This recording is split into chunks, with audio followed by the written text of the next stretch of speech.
if we look at the existentialists or even like modern philosopher psychologist types like Jordan Peterson, I'm not sure if you're familiar with I know Jordan pretty him. well.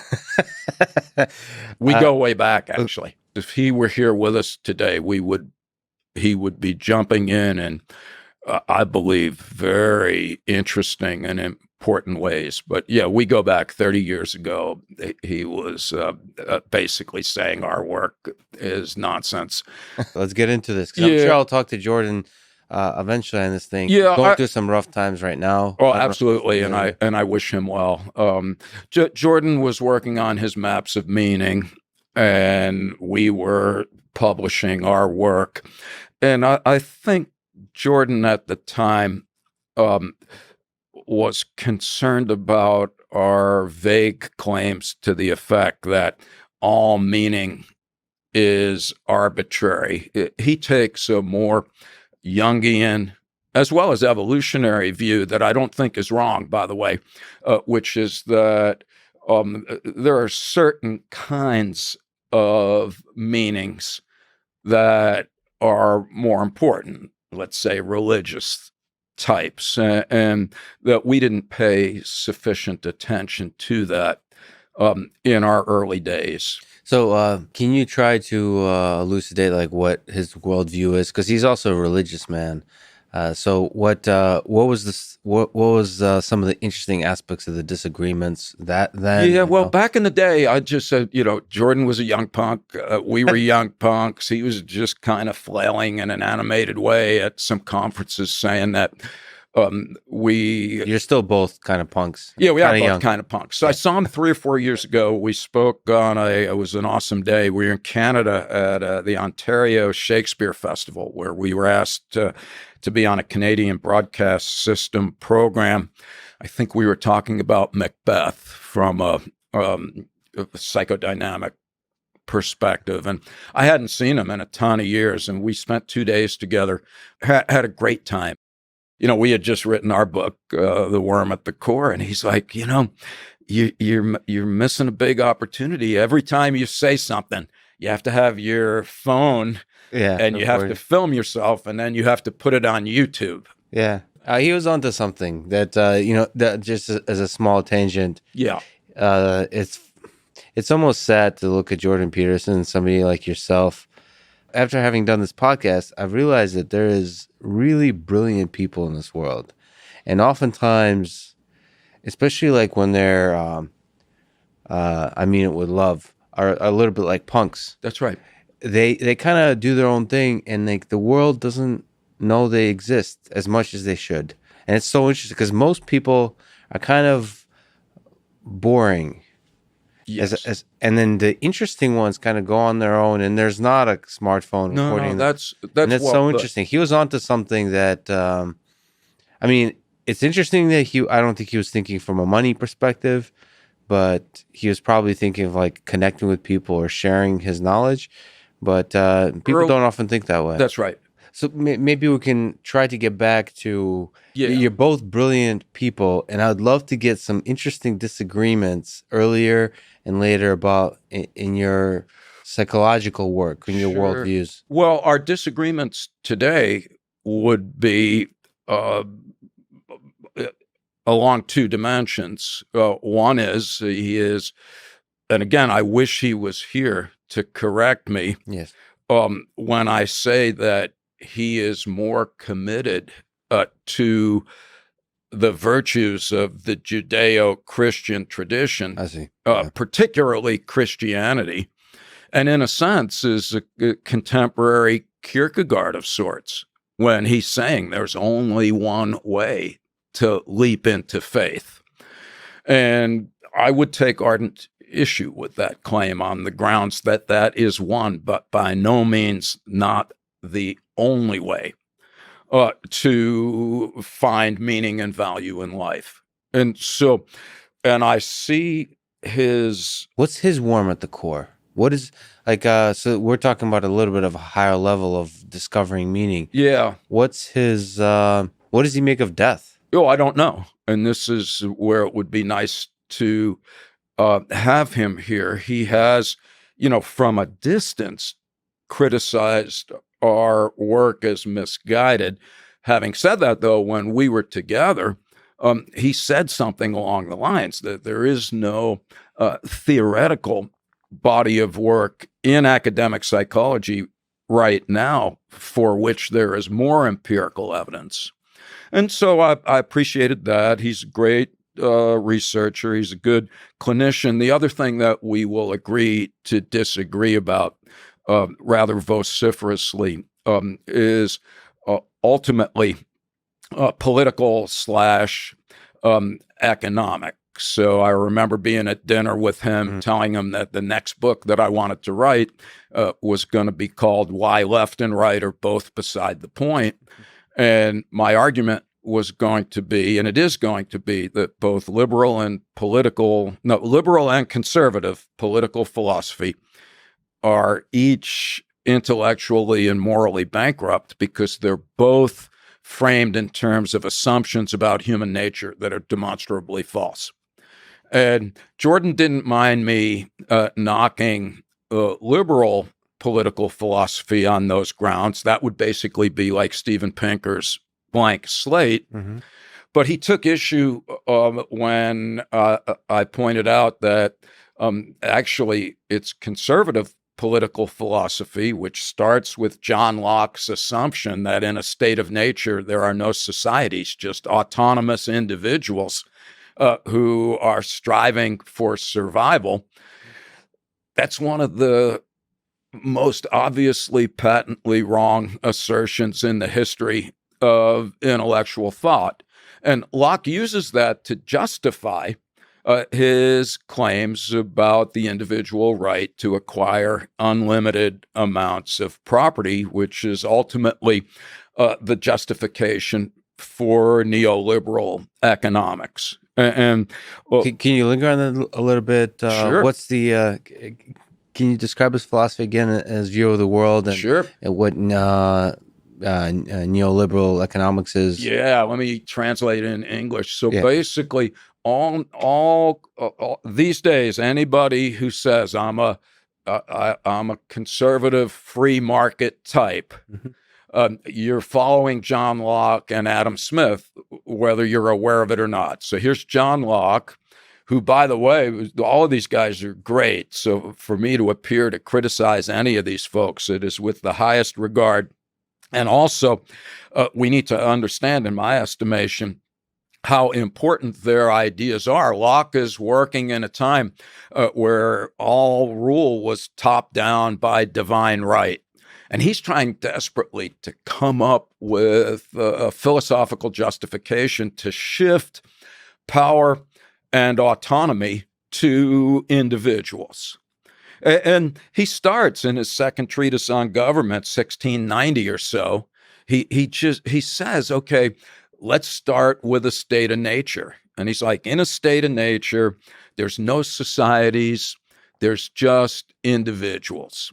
And in a perfect universe, there wouldn't be any societies. There would just be individuals who, by the law of nature, have a right to survive. And in the service of survival, they have the right to acquire and preserve the fruits of their own labor.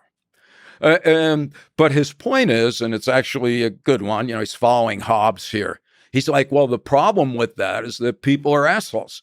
And if they would let each other alone, then we would still be living in a state of nature, everybody just doing what they did to get by each day.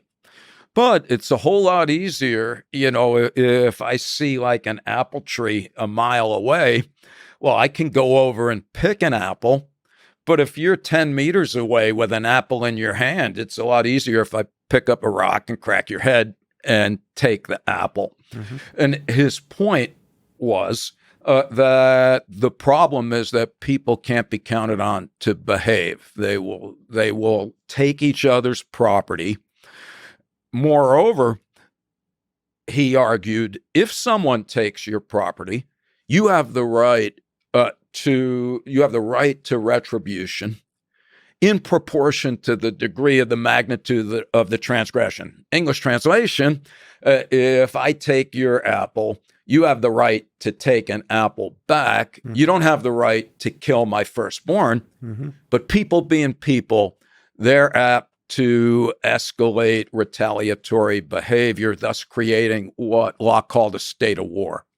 So he said, in order to avoid a state of war, people reluctantly give up their freedom in exchange for security. They agree to obey the law, and that the sole function of government is to keep domestic tranquility and to ward off foreign invasion in order to protect our right to property.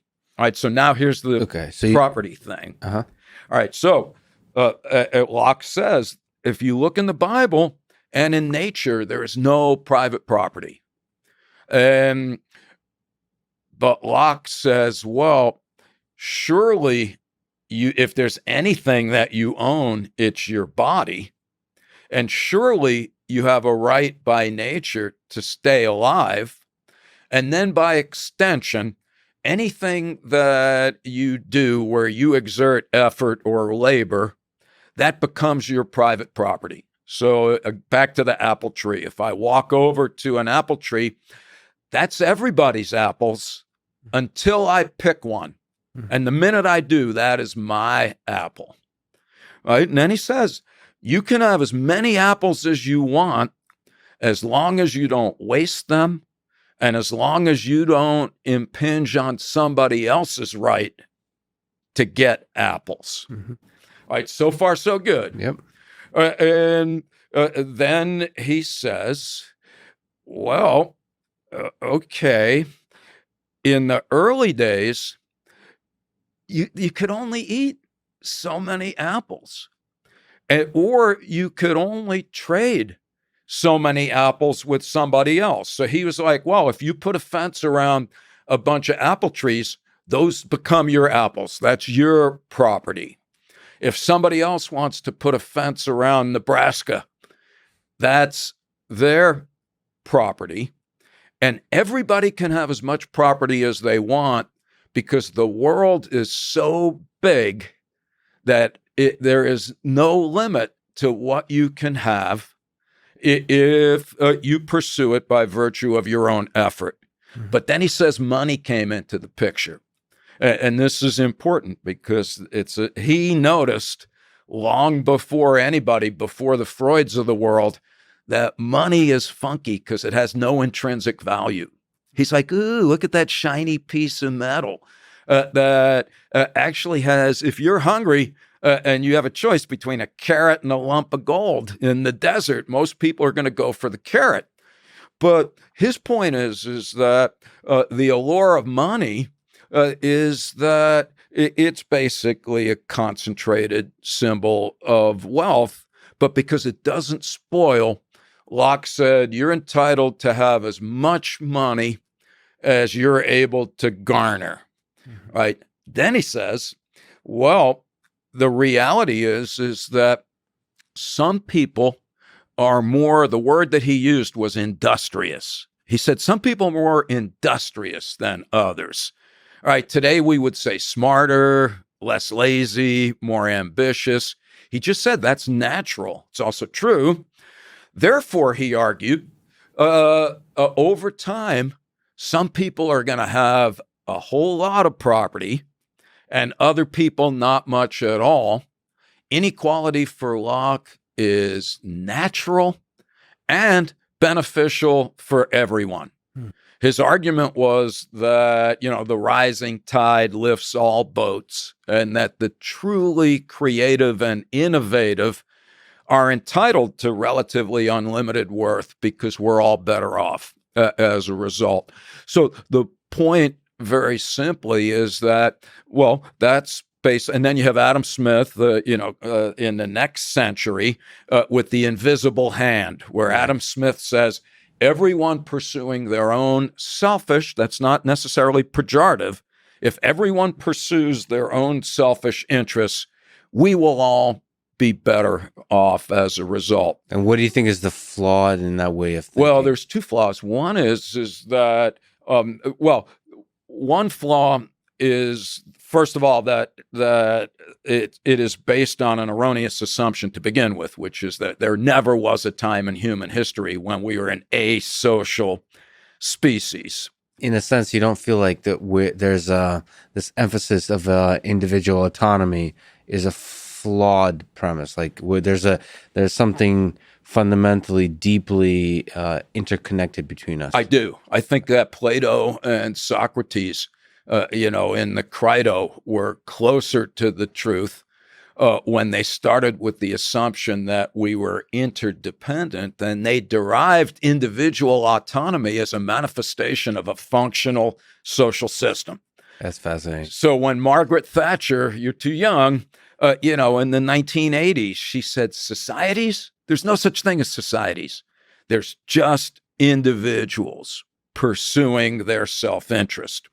So that's one point where I would take issue respectfully with John Locke. Point number two is when Locke says in 1690, well, England's filled up. So if you want some land, just go to America. It's empty. Or maybe there's a few savages there. Just kill them. So, and Melville does the same thing in Moby Dick, where he thinks about, will there ever come a time where we run out of whales? Mm-hmm. And he says no, but we have run out of whales. And so Locke was right maybe in 1690 that the world was large and had infinite resources. He's certainly wrong today, in my opinion. Also wrong is the claim that the unlimited pursuit of personal wealth does not harm those around us. There is no doubt that radical inequality is tragic psychologically and physically. Poverty is not that terrible. It's easy for me to say because I have a place to stay and something to eat.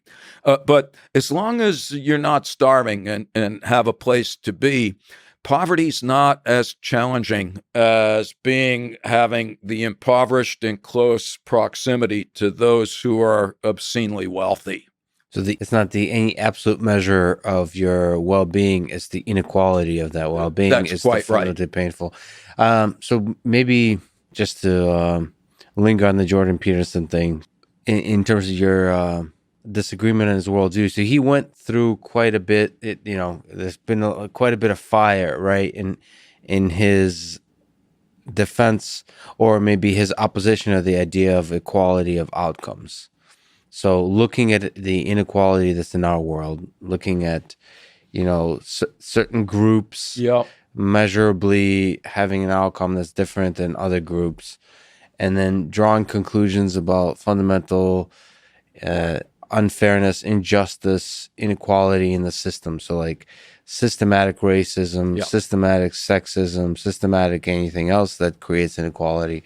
And he's been kind of saying pretty simple things to say that, the system for the most part is not broken or flawed. Yeah. That the inequality is the inequality of outcomes is part of our world. What we should strive for is the, equality of opportunity. Yeah. And I do not dispute that as an abstraction.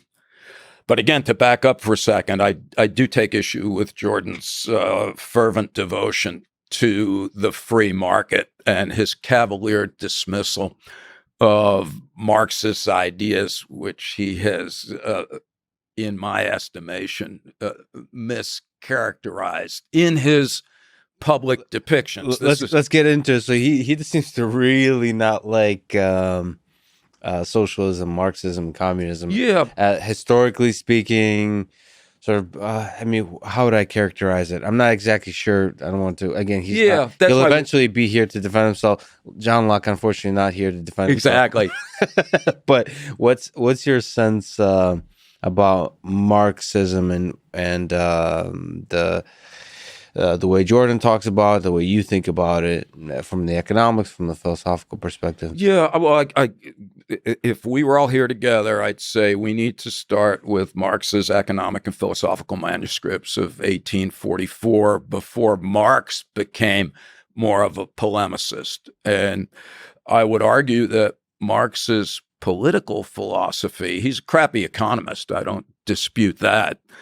But his arguments about human nature, his arguments about the inevitably catastrophic psychological and environmental and economic effects of capitalism, I would argue every one of those has proven quite right. Marx maybe did not have the answer, but he saw in the 18 whenever he was writing that inevitably capitalism would lead to massive inequity, that it was ultimately based on the need to denigrate and dehumanize labor, to render them, in his language, a fleshy cog in a giant machine, and that it would create tension and conflict between those who owned things and those who made things,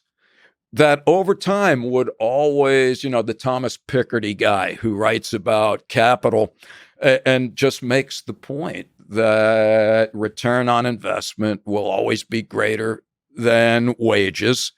That means the people with money are going to have a lot more. That means there's going to come a point where the economic house of cards falls apart. Now, the Joseph Schumters of the world, they're like, that's creative destruction. Bring it. That's great. So I think it's Niles Ferguson. He's a historian. He may be at Stanford now. He was at Harvard. He writes about the history of money, and he's like, yeah, there's been 20 or whatever depressions and big recessions in the last several hundred years. And when that happens, half of the population or whatever is catastrophically inconvenienced. But that's the price that we pay for progress. Other people would argue, and I would agree with them, that I will happily sacrifice the rate of progress in order to flatten the curve of economic destruction. To put that in plainer English, I would direct our attention to the social democracies that, forgetting for the moment of whether it's possible to do this on a scale in a country as big as ours, on all of the things that really matter, gross domestic GDP or whatever, that's just an abstraction. But when you look at whatever the United Nations says, how we measure quality of life, life expectancy, education, rates of alcoholism, suicide, and so on. The countries that do better are the mixed economies. They're market economies that have high tax rates in exchange for the provision of services that come as a right for citizens. Yeah. So, I guess the question is, you've kind of mentioned that, like as Marx described, capitalism with a slippery slope. Eventually, things go awry in some kind of way. So that's the question: is when you implement a system, how does it go wrong eventually? Eventually we'll all be dead. That's exactly right. That's right. So, and then the criticism, I think these days, unfortunately, Marxism is a dirty word. I say unfortunately because even if you disagree with a philosophy, you should like calling somebody a Marxist should not be a thing that shuts down all conversation. No, that's right. And the fact is I'm sympathetic with Jordan's dismissal of the folks in the talking heads these days who spew Marxist words. To me, it's like fashionable nonsense. Do you know that book that the physicist wrote, Mocking? You're too young. So in the 20 or so years ago. We're all pretty young, relative. Yeah, that's right. But I think there were these NYU physicists. They wrote a paper just mocking the kind of literary postmodern types. And those kinds of, and it was just nonsense. And of course, it was made the lead article And my point is Marx wouldn't be a Marxist. It, True. I have read and listened to some of the work of Richard Wolff. He speaks pretty eloquently about I Marxism. like him. Yes. He's one of the only, one of the only people speaking about a lot about Marxism in the way we are now, in a serious way, in a sort of saying, what are the flaws of capitalism? Not saying like, yeah, basically sounding very different. People should check out his work No, because all this kind of work, this kind of outrage, mob culture of sort of demanding equality of outcome. That's not Marxism. It is not Marxism, but he didn't say that. He literally said each, what was it, like each according to their needs and each according to their abilities or something like that. So the question is the implementation, like, Absolutely. humans are messy. So how does it go wrong? Like, It is there you go, Lex. It's messy. Brilliant. It's messy. And this gets back to my rant about the book that I want to try if I don't stroke out, why left and right are both beside the point. Yeah. The people, the conservatives are right when they condemn liberals for being simple-minded by assuming that a modification of external conditions will yield changes in human nature. Again, that's where Marx and Skinner are odd bedfellows. Here they are just saying, "Oh, let's change the surroundings, and things will inevitably get better." On the other hand, when conservatives say that people are innately selfish, and they use that as the justification for glorifying the unbridled pursuit of wealth, well, they're only half right, because it turns out that we can be innately selfish, but we are also innately generous and reciprocating creatures. There's remarkable studies, I think they've been done at Yale, of babies, 14-month-old babies. If someone hands them a toy and then wants something in return, babies, before they can walk and talk, will reciprocate. All right, fine. If they want a toy, let's say, or a bottle of water, baby wants a bottle of water, and I look like I'm trying to give it to the baby, but I drop the bottle, so the baby doesn't get what she or he wanted. When given a chance to reciprocate, little babies will reciprocate because they're aware of and are responding to intention. Similarly, if they see somebody behaving unfairly to someone, they will not help that person in return. So my point is, yeah, we are selfish creatures at times, but we are also simultaneously uber social creatures who are eager to reciprocate. And in fact, we're congenitally prepared to be reciprocators to the point where we will reciprocate on the basis of intentions above and beyond what actually happens. How close? So, I mean, your work is on the fundamental role of the fear of mortality in ourselves.